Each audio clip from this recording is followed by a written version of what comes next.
జవాబుదారీతనం లేని పాడేరు డీడీ కార్యాలయం.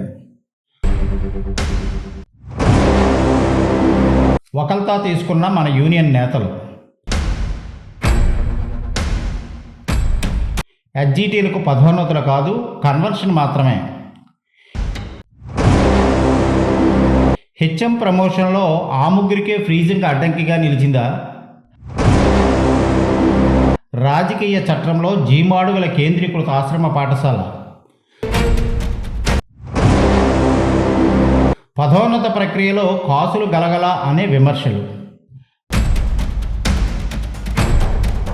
బాధ్యత ఆంక్షలు అంటే ఎవరు చేసిన పనులకు వారే నిజాయితీగా బాధ్యత వహించాలి.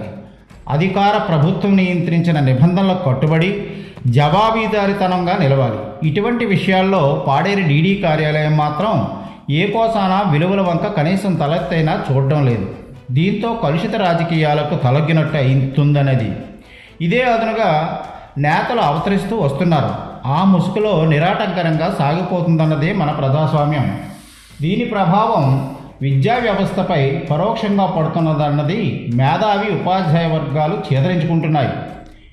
ఇటీవల డీడీ కార్యాలయంలో ప్రధానోపాధ్యాయుల పదోన్నతులు, హెచ్డబ్ల్యూ పోస్టుల కన్వర్షను, భర్తీల్లో ప్రభుత్వ నిబంధనలు బేఖాతరు చేస్తూ సంబంధిత అధికారిని జారీ చేసిన ఉత్తర్వులు ఈ నెల 12వ తేదీన ఆర్డర్స్ జారీ చేసినట్లు చూపిస్తూ అభ్యర్థులకు మాత్రం ఈ నెల 24న ఇవ్వటం వారి విజ్ఞతకే వదిలిపెట్టాలి.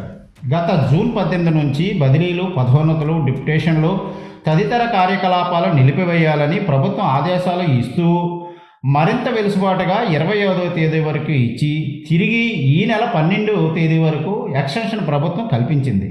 దీంతో ఐఏఎస్ అధికారులు, జిల్లా అధికారులు అప్రూవల్ జాప్యం కావడంతో ఈ ఫైలు సరాసరి ఈ నెల 20వ తేదీ పాడేరు డీడీ కార్యాలయానికి చేరుకుంది. తీరా ఎట్టకేలకు ఫ్రీజింగ్ నిబంధనలు ఉన్నా పాత డేట్లలో ఉత్తర్వులు జారీ చేయడం నిరాటంకరంగా సాగిపోయాయి.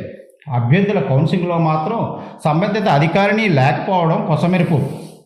ఈ విషయంపై న్యూస్ టైం ప్రతినిధి వెలుగులోకి తీసుకొచ్చి రావడంతో ఉపాధ్యాయ సంఘాలలో తర్జన పడుతూ ఈ ప్రక్రియలో కీలక పాత్ర పోషించిన యూనియన్ నాయకుడు తెరపైకి వచ్చి సంబంధిత ఫైలు జనరేట్ అయిన తేదీని పరిగణలోకి తీసుకున్నట్లు వెలుబుచ్చారు. అయితే నోట్ ఫైలు ఏ తేదీన పొందుపరిచారు, జిల్లా ఉన్నతాధికారులు, ఐఏఎస్ అధికారులు ఏ తేదీల్లో అప్రూవల్ చేశారన్నది ప్రశ్నార్థకంగానే మిగిలింది. డీడీ కార్యాలయంలో మాత్రం యూనియన్ నాయకులు కొంతమంది సిబ్బంది హూటాహూటిన ఆర్డర్స్ జారీ చేసిన విషయంపై పలువురు ముక్కున వేలేసుకుంటున్నారు. గిరిజన సంక్షేమ ఉపసంచాలకులు మాత్రం సంతకానికే పరిమితమై ప్రేక్షక పాత్ర పోషించారనే విమర్శలు వినవస్తున్నాయి. ప్రధానోపాధ్యాయుల ప్రమోషన్లు ఇలా. రాష్ట్ర విధానం ద్వారా అభ్యర్థుల ఎంపిక చేస్తూ 12 పోస్టులకు పదోన్నతి కల్పించారు.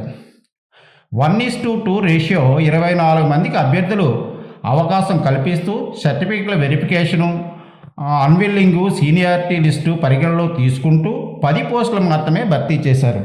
మిగిలిన 2 పోస్టులు భర్తీ చేయడానికి ఫ్రీజింగ్ నిబంధనలు ఉందని మిగిలిన అభ్యర్థులకు త్రోసిపుచ్చారు.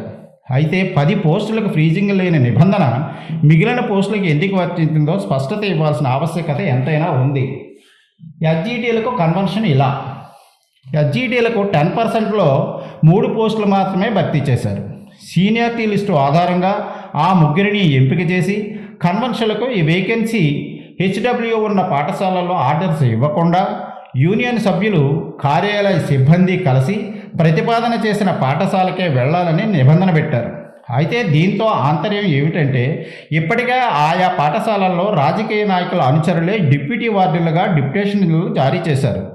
దీంతో జీమాడుల కేంద్రీకృత ఆశ్రమ పాఠశాల హెచ్డబ్ల్యూ పోస్టు కాగా డిప్యుటేషన్లో నియమించారు. అదే పాఠశాలలో ఎస్జీటీకి హెచ్డబ్ల్యూగా కన్వర్షన్ ఇవ్వడం, నేను వేరే పాఠశాలకు వెళ్లేదే లేదు అని ఆ యూనియన్ నాయకులతో వివాదం తీరాస్థాయికి చేరుకుంది. హెచ్డబ్ల్యూల పదోన్నత ప్రక్రియలో విలువల వంక కనీసం తలెత్తైనా చూడని వారు, కొందరు అభ్యర్థుల నుండి పరోక్షంగా మామూలు వసూలుకు పాల్పడినట్లు ఉపాధ్యాయ వర్గాల్లో బహిరంగ చర్చనాంశమైంది. ఒక్కొక్క పోస్టుకి ఇంత అనే నానుడితో వారం రోజుల ముందుగానే అక్రమార్కులు వసూలుకు పాల్పడినట్లు బోగట్ట. ఇటువంటి వారికి ఎన్ని అబద్ధాలైనా మంచినీళ్ళ ప్రాయమే. అదేమిటని ఎవరైనా నిలదీస్తే పోతే ఎదురుదాడి చేస్తారే తప్ప 6 తప్పును ఒప్పుకోరు. ఇటువంటి అంశాలపై పూర్తిస్థాయి దర్యాప్తు నిర్వహించి తిరిగి పునరావృతం కాకుండా సంబంధిత ఉన్నతాధికారులు చర్యలు తీసుకోవాల్సి ఉందని ఉపాధ్యాయులు, మేధావి వర్గాలు పలువురు అభిప్రాయపడుతున్నారు.